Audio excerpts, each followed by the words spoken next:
Ok, on va prier avant d'ouvrir la parole ensemble. Merci notre Dieu de cette parole que tu mets entre nos mains, parole qui est vérité, qui est miroir aussi pour nos âmes, pour nos cœurs, parole qui nous révèle ta personne, notre Père Céleste. Merci Seigneur, merci pour cette parole qu'on peut encore ouvrir ce matin, que les enfants aussi vont recevoir, et que tu puisses conduire toutes choses pour que ça ne soit pas juste de la connaissance pour eux, mais que ça change leur cœur et leur vie. Merci Seigneur de pouvoir compter sur toi, et qu'encore ce matin tu nous fasses du bien par ta parole, nous rappelant ton œuvre, nous rappelant ta vie, nous rappelant ce que nous sommes. Merci Seigneur de parler au cœur de chacun. Au nom du Seigneur Jésus. Amen. Pour introduire ce message ce matin, je vous invite à prendre un verset qui se trouve dans le psaume 19. Bon, je dis un verset, mais on va prendre quand même 3 versets, je pense, au moins. Mais psaume 19, à partir du verset 2.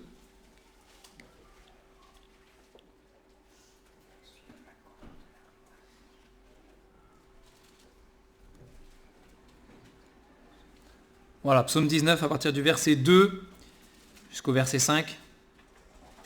Il est écrit « Les cieux racontent la gloire de Dieu, et l'étendue manifeste l'œuvre de ses mains.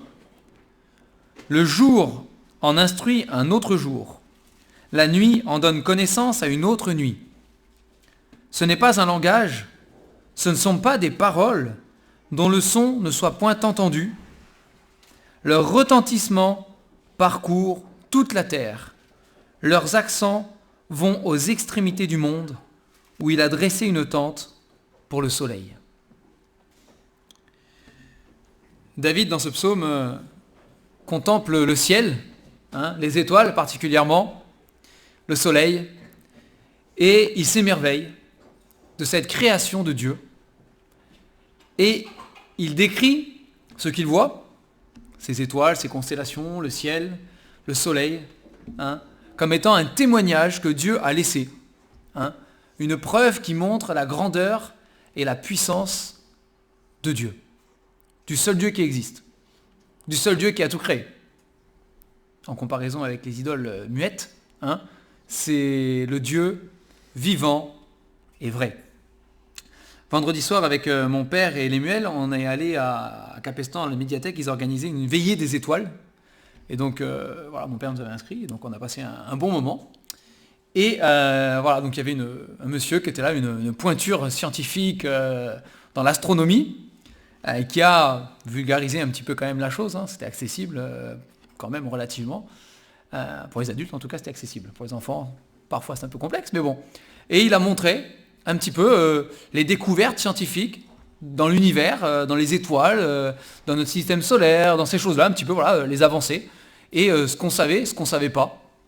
Et donc il a pris à un moment donné les échelles de taille des différentes planètes du système solaire, en commençant par la plus petite, il a même parlé de la Lune, etc. Et puis on voyait à chaque fois plus gros, plus gros, plus gros. Et puis on arrivait au Soleil où, par rapport à la Terre, c'était waouh, c'était énorme déjà.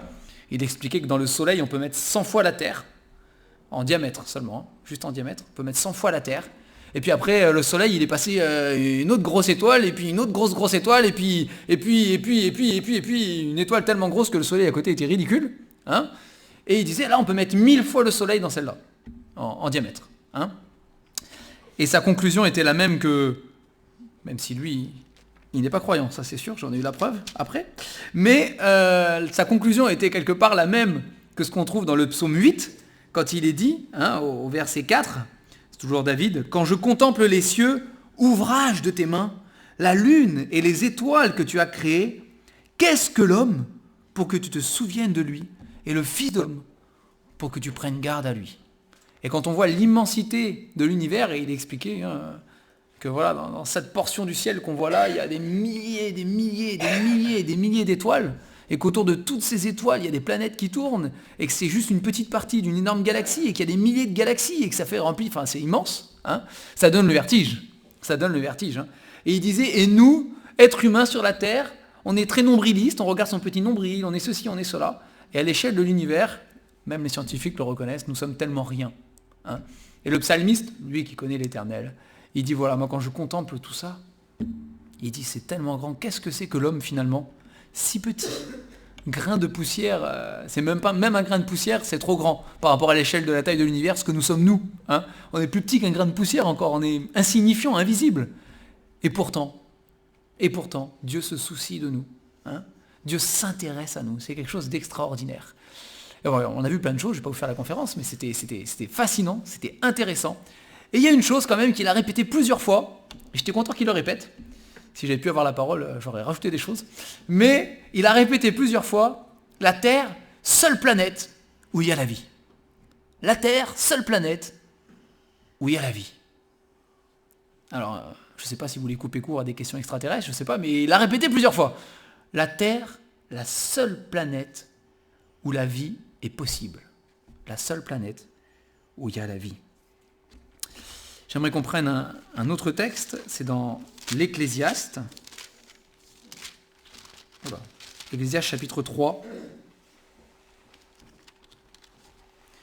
Ecclésiaste chapitre 3, verset 11. On est dans notre week-end missionnaire. Hier, on a entendu parler de missions, différentes missions. Certaines pas si loin de chez nous, parce que Marseille, c'est quand même pas si loin. Même si ceux qui sont touchés, ils viennent pas de Marseille. La plupart, ils viennent de plus loin. Hein, notamment d'Afrique du Nord, la plupart. On a entendu André Touche, il nous a parlé de mission en Papouasie-Nouvelle-Guinée. Là, pour nous, c'est l'extrémité de la Terre d'ici. Hein. Ça fait loin.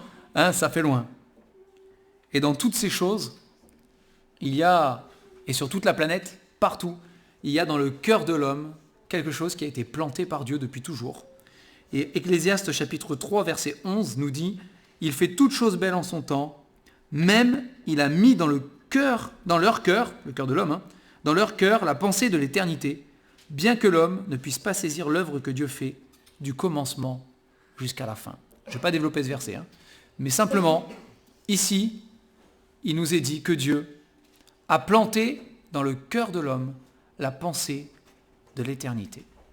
Et depuis que l'homme est sur la planète, alors au tout début c'était facile parce qu'il connaissait Dieu directement, mais après il y a eu des choses qui se sont passées, de la corruption, etc., plein de choses, hein, le péché notamment. Mais depuis toujours, les hommes regardent le ciel et se posent des questions. Et ils continuent aujourd'hui, hein, encore avec les astronomes et toute leur conquête de l'espace. Ils veulent mettre une station sur la Lune, et puis, etc. Après le projet c'est d'aller sur Mars, etc. Et ils se posent des questions. D'où venons-nous ? Où sommes-nous et où allons-nous ? Alors il y en a qui font des prédictions. Hein.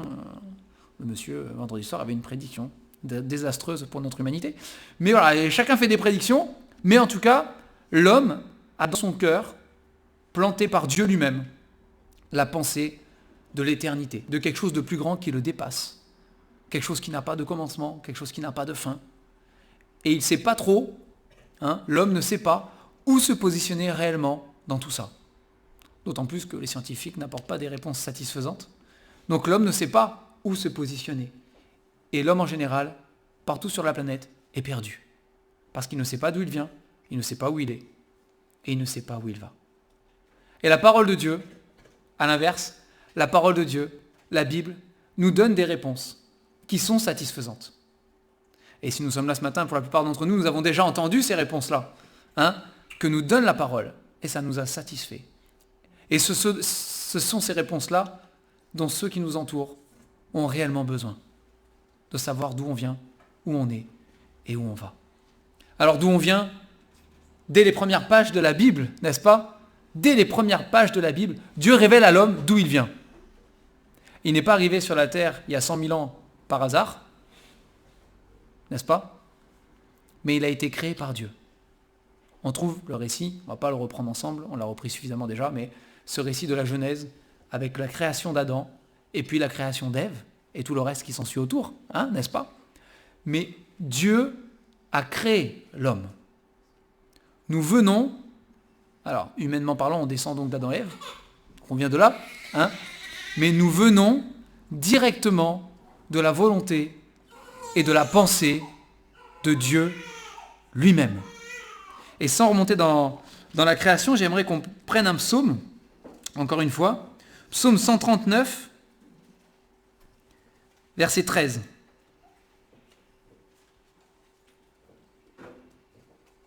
À partir du verset 13. Psaume 139, à partir du verset 13, David, dans ce psaume, il dit « C'est toi », il parle au Créateur, il parle à l'Éternel, hein, il parle à Dieu. Et il dit « C'est toi qui as formé mes reins, qui m'as tissé dans le ventre de ma mère. Je te loue de ce que je suis une créature si merveilleuse. Tes œuvres sont admirables et mon âme le reconnaît bien. Mon corps n'était pas caché devant toi lorsque j'ai été fait dans un lieu secret, tissé dans les profondeurs de la terre. Quand je n'étais qu'une masse informe, tes yeux me voyaient et sur ton livre étaient tous inscrits les jours qui m'étaient destinés avant qu'aucun d'eux n'existe. » Alors il est vrai que quand on se pose la question d'où on vient, on pense naturellement on vient d'Adam et Ève parce que Dieu les a créés. Mais c'est plus que ça. C'est ce que nous révèle la parole de Dieu. Hein. C'est ce qu'on voit ici. C'est plus que ça. Nous venons directement de Dieu.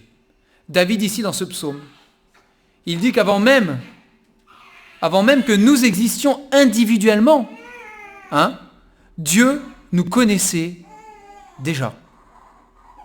Avant même qu'on soit conçus par nos parents, Dieu nous connaissait déjà. Dieu avait déjà prévu qu'on allait venir à la vie, qu'on allait naître. Et là, c'est tout de suite beaucoup plus proche qu'Adam et Ève, n'est-ce pas? Même si Adam et Ève, ça reste une réalité. Hein. Dieu a créé Adam et Ève, et à travers Adam et Ève, il a créé l'humanité derrière. Mais Dieu nous a créés, chacun d'entre nous, individuellement, personnellement, c'est sa volonté. Si nous sommes vivants aujourd'hui, chacun d'entre nous, c'est parce que c'est la volonté de Dieu. Il a voulu, il a pensé et il a agi pour que Ramon existe, Narendra existe, Trésor, Laura et chacun d'entre nous, individuellement, Tristan, chacun d'entre nous. Dieu l'a voulu et il l'a fait. Et c'est de là que nous venons. Pas d'autre chose. Pas même de la volonté de nos parents. Nous venons de la pensée même de Dieu qui a voulu que nous existions, chacun d'entre nous, comme nous sommes. Alors des fois, ça ne nous plaît pas comme on est. On aimerait être différent. Il n'y a pas de bureau des réclamations. Hein. Mais c'est la volonté de Dieu. Nous sommes ce que nous sommes, à part le péché, ça c'est pas la volonté de Dieu. Mais pour le reste, ce que nous sommes vient de Dieu. Et c'est de là que nous venons. Et c'est ce que notre prochain, et ce que nous-mêmes nous avons besoin de nous rappeler, ce que notre prochain a besoin d'entendre. Il n'est pas sur cette terre par hasard. Ce n'est pas vrai. Il n'est pas là parce que, voilà, un jour c'est comme ça. Non. Il est là parce que, comme nous-mêmes, et comme chacun, depuis Adam et Ève, jusqu'à la fin du monde, chaque être humain vivant est voulu de Dieu. C'est la volonté de Dieu. C'est de là que nous venons.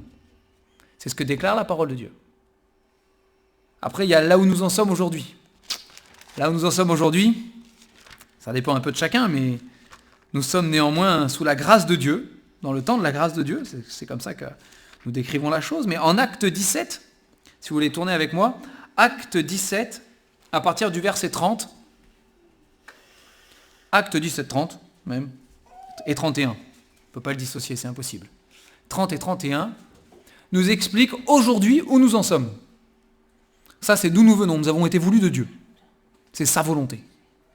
Et là où j'en suis aujourd'hui, là où nous en sommes chacun d'entre nous, et chaque être humain de cette planète, peut être résumé, il y aurait probablement d'autres choses à dire, on ne va pas se le cacher, hein, mais ça peut être résumé dans ces deux versets. Acte 17, à partir du verset 30 à 31, et l'apôtre Paul est en train de parler à ces Athéniens, et leur expliquer que par le passé, il s'est peut-être passé des choses, mais aujourd'hui, maintenant, là, à l'heure où je vous parle, voici là où vous en êtes. est là où nous en sommes tous, chacun d'entre nous. Verset 30, Dieu, sans tenir compte des temps d'ignorance, annonce maintenant à tous les hommes, en tout lieu, qu'ils ont à se repentir. Parce qu'il a fixé un jour où il jugera le monde selon la justice, par l'homme qu'il a désigné, ce dont il a donné à tous une preuve certaine, en le ressuscitant des morts. Et ça, c'est là où nous en sommes. Chacun, sur cette planète, aujourd'hui, à l'instant même, nous en sommes tous là. Tous. Nous sommes dans le moment de nous repentir et de nous tourner vers notre Créateur. Parce que oui, c'est celui qui jugera un jour l'humanité. Et c'est le message qui est le même pour tous. Et Dieu a prouvé que par Jésus-Christ, il jugerait le monde. Que par Jésus-Christ aussi, nous sommes sauvés. Parce qu'il l'a ressuscité des morts. Et Dieu ayant prouvé que le salut est accompli, ayant désigné Jésus-Christ, Dieu lui-même,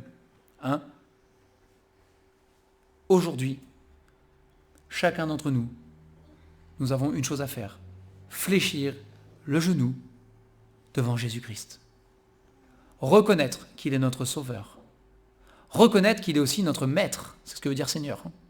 On dit Seigneur souvent, mais ça veut dire le Maître. Reconnaître qu'il est notre Maître. Et qu'il est aussi le juge de notre vie. Ça, c'est là où nous en sommes aujourd'hui. On doit le reconnaître. Qu'on soit déjà sauvés, parce que voilà, nous avons reconnu l'Évangile pour nous-mêmes. Nous avons déjà cru de tout notre cœur que Jésus était mort sur la croix, ressuscité pour pardonner nos péchés et nous donner la vie. Ça continue d'être la même chose. Aujourd'hui, je dois encore fléchir le genou devant Dieu. Aujourd'hui, je dois encore reconnaître qu'il est mon Créateur. Aujourd'hui, je dois encore reconnaître que si je vis, si je respire, c'est par sa grâce. C'est parce que c'est celui, et c'est le seul dans toute l'humanité, à l'échelle de l'humanité depuis la nuit des temps jusqu'à la fin, c'est le seul que Dieu a désigné, de manière certaine et absolue, pour être le Sauveur et le juge. Il n'y en a pas d'autre. Il n'y en a pas d'autre. Et c'est là où nous devrions tous en être aujourd'hui. En tout cas, c'est l'appel qui est lancé dans Acte 17. C'est tous, nous devons le reconnaître. Et c'est ce que ceux qui nous entourent ont besoin de savoir aussi. Oui, ils ont été créés par Dieu, ils ont été voulus de Dieu. Leur vie n'est pas le fruit du hasard, c'est la volonté de Dieu. Et s'ils vivent, c'est pour qu'aujourd'hui, maintenant, là tout de suite, ils reconnaissent ce Créateur. Ils reconnaissent aussi leurs péchés. Et ils se tournent vers Dieu pour obtenir la vie et échapper au jugement à venir. C'est la réalité. C'est ce que proclame la parole de Dieu. C'est là où nous en sommes aujourd'hui. Et on peut aller sur la Lune, aller sur Mars, on peut explorer le système solaire et s'émerveiller de beaucoup de choses. Ça ne changera pas l'état de l'homme qui est pécheur et qui a besoin de son Sauveur pour retrouver la paix, pour avoir son âme qui est satisfaite. Pour en finir une bonne fois pour toutes avec toutes les angoisses et les troubles que nous cause le péché, c'est reconnaître qui est Jésus pour nos vies. Il n'y a pas d'autre chose. Reconnaître qui est Jésus pour notre vie. Il est notre Maître. Et l'adorer. Et l'adorer. Alors il reste la question, où allons-nous ? N'est-ce pas ? Cette question dépend de ce qu'on fait dans le temps présent. un petit peu beaucoup. Parce qu'on ne peut rien changer au passé. C'est une certitude absolue, on ne peut rien changer au passé. D'où nous venons, on ne peut pas le changer. Dieu a voulu qu'on naisse, on est vivant. Et on ne peut pas revenir en arrière. Quand Jésus a dit à Nicodème, il faut naître de nouveau, il dit, c'est pas possible, je ne peux pas revenir en arrière, rentrer dans le ventre de ma mère, c'est pas possible. Ok ? On ne peut pas revenir en arrière. Donc on vient de Dieu parce qu'il a voulu notre existence et on n'a pas de prise là-dessus. Point. Dans le temps présent, on a une prise. Comment je me positionne par rapport à Jésus-Christ ? Comment je positionne ma foi, ma confiance par rapport à Jésus-Christ ? À ce qu'il a fait sur la croix ? À ce qu'il me demande de faire dans la parole de Dieu ? comment je me positionne par rapport à lui. Et la Bible nous révèle que là où nous allons, ça dépend de notre positionnement maintenant, aujourd'hui, sur la terre. Est-ce que j'ai reconnu que Jésus-Christ est mon sauveur? J'ai demandé pardon pour mes péchés. Alors, ce que proclame la parole de Dieu, c'est que je passerai l'éternité dans la présence de Dieu. Jésus l'a dit à ses disciples. Je m'en vais vous préparer une place et je reviens vous chercher. Je vous prendrai avec moi afin que là où vous soyez, là où je suis, vous soyez avec moi, quoi. Hein? Mais c'est ce qu'il a promis. C'est ce qu'il a promis. Quand Jésus est monté au ciel et qu'ils sont restés le nez en l'air, c'est ce que les anges leur ont annoncé aussi. Il reviendra. De la même manière qu'il est parti, il reviendra. Il reviendra. Si nous sommes au Seigneur Jésus, la Bible nous déclare que notre éternité, notre avenir, il est de toute manière auprès de Dieu. Peu importe ce que nous vivons maintenant, peu importe ce que nous vivrons dans les années qui vont suivre, et il n'y a que Dieu qui a les jours de notre vie inscrits sur son livre. Nous, on ne les connaît pas. Parfois, Dieu fait grâce et révèle certaines choses, comme il l'a fait, par exemple pour l'apôtre Paul dans la Bible. Mais de manière générale, nous n'avons aucune idée de notre avenir. Alors bon, nous on se fait des idées, on se fait des projets, ça ce sont les nôtres, mais la réalité c'est que notre avenir on ne le connaît pas. Mais on sait une chose, si nous sommes enfants de Dieu, nous savons une chose, avec certitude, c'est qu'à la fin, on verra notre Sauveur face à face. On sera rendu semblable à Jésus-Christ. Comme Paul le dit, j'ai l'assurance que celui qui a commencé en vous cette bonne œuvre la rendra parfaite pour le jour de Jésus-Christ. La Bible dit qu'on a été scellés du Saint-Esprit pour le jour de la rédemption. Ma certitude, c'est qu'il y a un jour qui ne dépend pas de moi, mais qui dépend de Dieu, où je rencontrerai mon Sauveur face à face. Les choses de cette terre seront terminées. Et la Bible en Apocalypse, on va aller prendre ces passages-là. La Bible en Apocalypse nous parle de ce temps où il n'y aura plus rien d'autre. Donc c'est Apocalypse à partir du verset 20. Bon, chapitre 20 j'allais dire, mais on va prendre d'abord à partir du verset 21. Du chapitre 21, pardon, excusez-moi. Du chapitre 21. Et on reviendra sur le chapitre 20 après. Mais au chapitre 21, il est dit qu'à la fin de toute chose, une fois que Dieu aura détruit cet univers merveilleux qui nous étonne aujourd'hui, qui sera un jour, par la parole de Dieu et par le feu, nous est-il dit, roulé comme un vêtement. Alors quand on imagine l'immensité de l'univers, Dieu, d'un claquement de doigts, si je puis m'exprimer ainsi, mais d'une parole, va tout rouler et tout détruire. Comme ça. Aussi facilement qu'on ferme un livre. Tac. Il va fermer l'univers et tout détruire. Et une fois que ce sera le cas, au chapitre 21 d'Apocalypse, au verset 1, il nous est dit, « Puis je vis un nouveau ciel et une nouvelle terre, car le premier ciel et la première terre avaient disparu et la mer n'était plus, tout a été détruit. » Donc oui. « Et je vis descendre du ciel d'auprès de Dieu la ville sainte, la nouvelle Jérusalem, préparée comme une épouse qui s'est parée pour son époux. J'entendis du trône une forte voix qui disait « Voici le tabernacle, donc la tente, l'habitation, de Dieu avec les hommes. Il habitera avec eux et ils seront son peuple et Dieu lui-même sera avec eux. » Verset 4. Ça, c'est là où nous allons, pour nous qui avons cru en Jésus-Christ.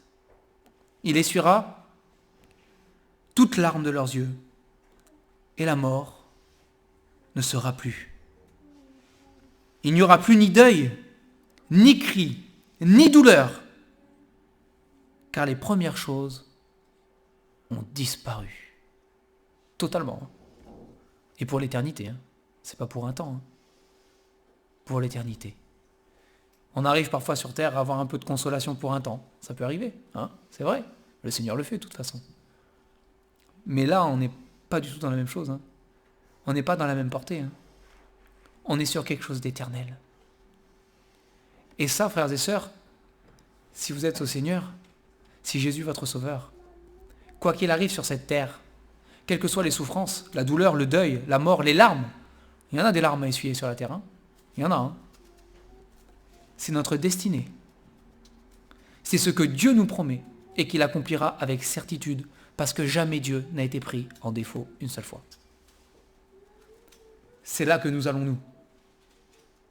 Un jour, Dieu le fera pour nous. Il le fera pour tous ceux qui croient.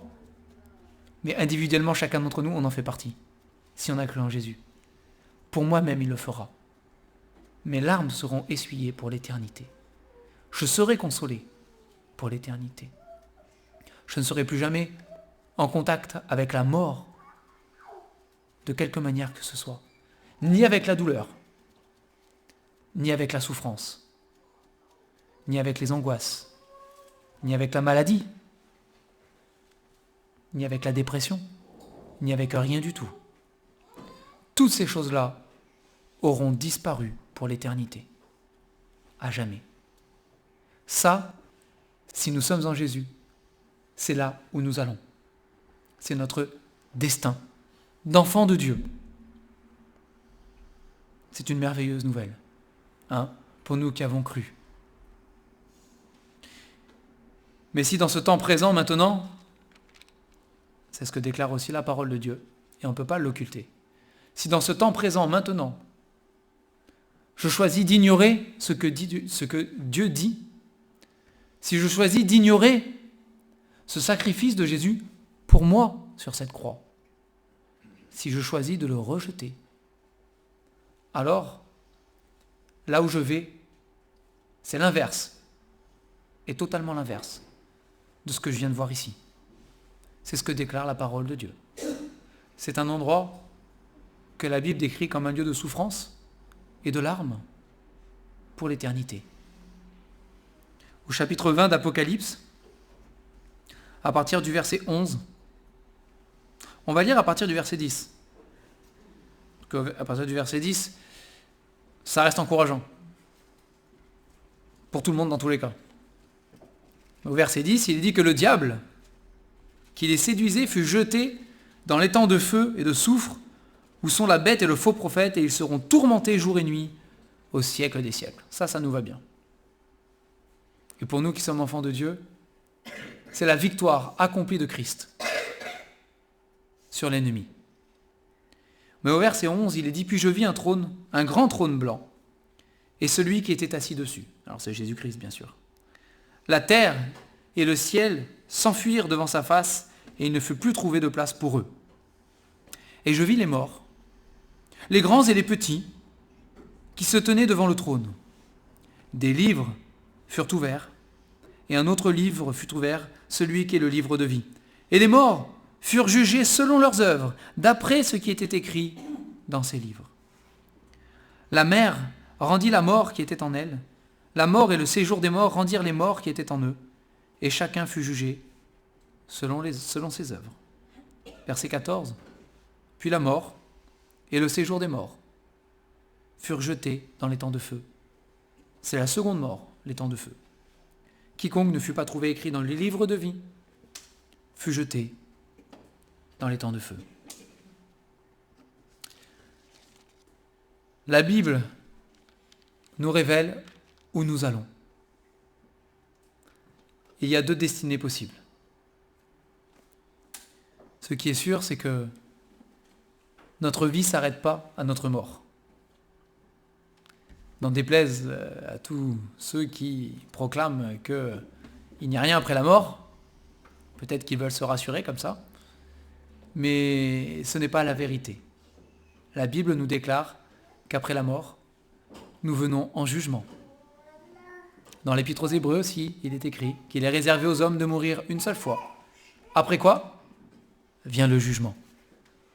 Et dans l'Apocalypse, ce que nous venons de lire, c'est que tous ceux qui ne sont pas écrits dans le livre de vie, tous ceux qui n'appartiennent pas à Jésus-Christ, tous ceux qui ne l'ont pas reconnu, maintenant, dans ce temps terrestre où ils vivent, comme leur sauveur, et qui n'ont pas demandé pardon pour leurs péchés.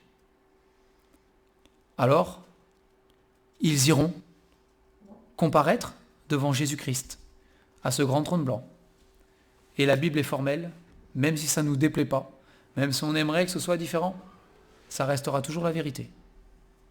Ils comparaîtront devant le grand trône blanc de Dieu, seront jugés, et parce que Jésus-Christ ne sera pas leur avocat, ils seront condamnés. Nous serions condamnés aussi, si Jésus n'était pas notre avocat. Mais pour ceux qui n'ont pas reçu le Seigneur Jésus, ils seront condamnés pour l'éternité. La Bible, la parole de Dieu, je ne vais pas aller plus loin, même s'il y aurait des choses à dire, mais la Bible, la parole de Dieu, répond aux questions qu'on appelle existentielles. Mais elle porte bien leur nom quand même. La Bible répond, pas en étant floue ou difficile, ni en étant floue ou difficile, mais avec clarté, avec précision, avec vérité. La Bible répond à ces questions. D'où nous venons, où nous en sommes et où nous allons. Quand on lit la parole de Dieu, il n'y a pas de doute, il n'y a pas d'ambiguïté, il n'y a pas de choses compliquées, mystérieuses ou cachées. Ces questions-là trouvent leur réponse dans la parole de Dieu. C'est pourquoi nous devons proclamer la parole de Dieu. C'est pourquoi, à travers l'émission et à travers notre propre témoignage et ce que nous sommes déjà, nous partageons la parole de Dieu. Parce que tous les êtres humains, à un moment donné dans leur vie, se posent cette question. D'où je suis, d'où je viens, où je suis et où je vais. Tous, à un moment donné, on se pose cette question. Et c'est là que nous devons être prêts, chacun d'entre nous qui connaissons le Seigneur Jésus et la parole. C'est là que nous devons être prêts à répondre. Pas avec nos idées, mais avec ce que dit la Bible. Parce qu'elle est la vérité, et parce que le Seigneur Jésus, et la parole entière, nous dit qu'elle ne revient pas. Elle ne revient pas sans avoir accompli son dessein. C'est la puissance de Dieu. L'évangile, c'est ce que dit la Bible. L'évangile, la puissance de Dieu pour le salut de quiconque croit. Alors oui, Dieu a planté dans notre cœur la pensée de l'éternité. Oui, il est vrai, en regardant le ciel, les étoiles, la planète, la création, les animaux, les plantes, la nature, on peut s'émerveiller. On peut s'émerveiller parce que nous connaissons le Créateur. Ceux qui ne connaissent pas le Créateur, ils s'émerveillent et ils se posent des questions.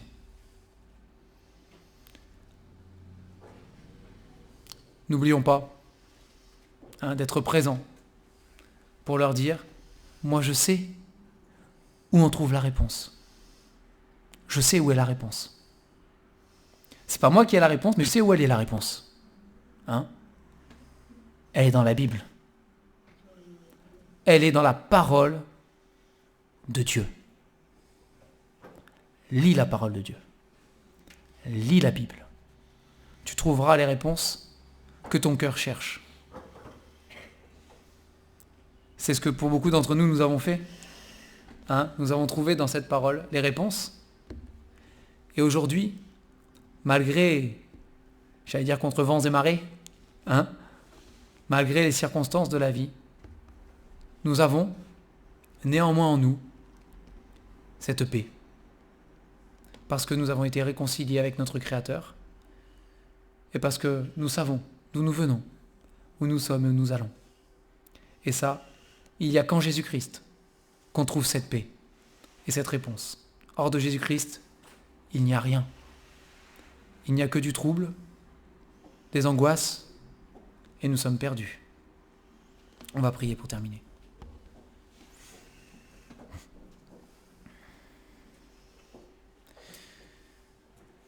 Seigneur, ce matin encore, nous voulons te dire merci.